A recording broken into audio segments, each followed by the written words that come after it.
officials lost their jobs just days after Trump loyalists took control. The party's minority outreach program was also cut. Why are we still calling it minority? But a couple of hires were made, 2 lawyers.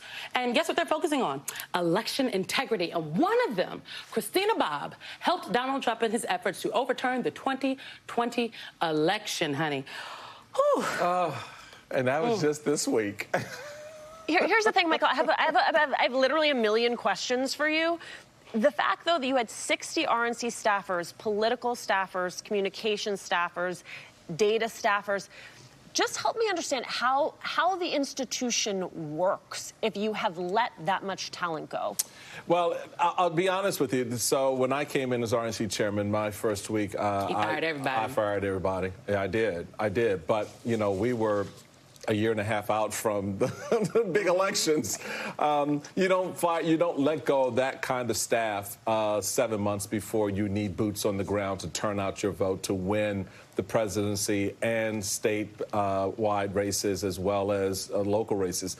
The problem with this purge, this decapitation of the RNC is it makes it ill-prepared. State parties rely on a consistent, unified party, national party effort that puts resources on the ground. Now, we know in a lot of states, except for my time as RNC chairman, those monies only go to about 8 states in a presidential election, the battleground states. But every state needs a piece. They need something. If you can't give me cash, can you send a brother out to do some door knocking for us, right? So they need personnel.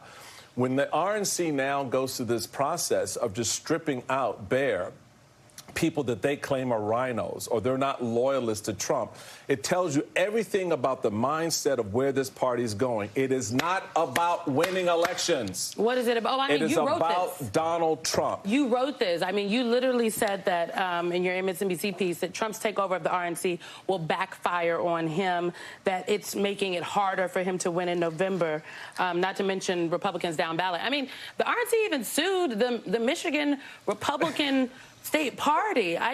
It is not making sense for a winning strategy. But again, this is not, you often say, do you want to win or do you want to be right? And this seems like the RNC, by way of Donald Trump, is really just about trying to be right.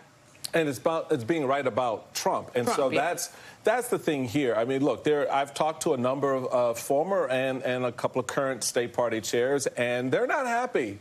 And they'll put on the face, you know, because they don't want to get the blowback from the MAGA nuts inside the party. But the reality is they're not happy because they know what this means. People who have been in the process of building up and putting in place players who are going to actually execute on a plan. Oh, I guess there is one. But, you know, Laura Trump's now in charge. And Michael Wadley, who's the he's current North Carolina chair as well, as national chair, also has the role of understanding this.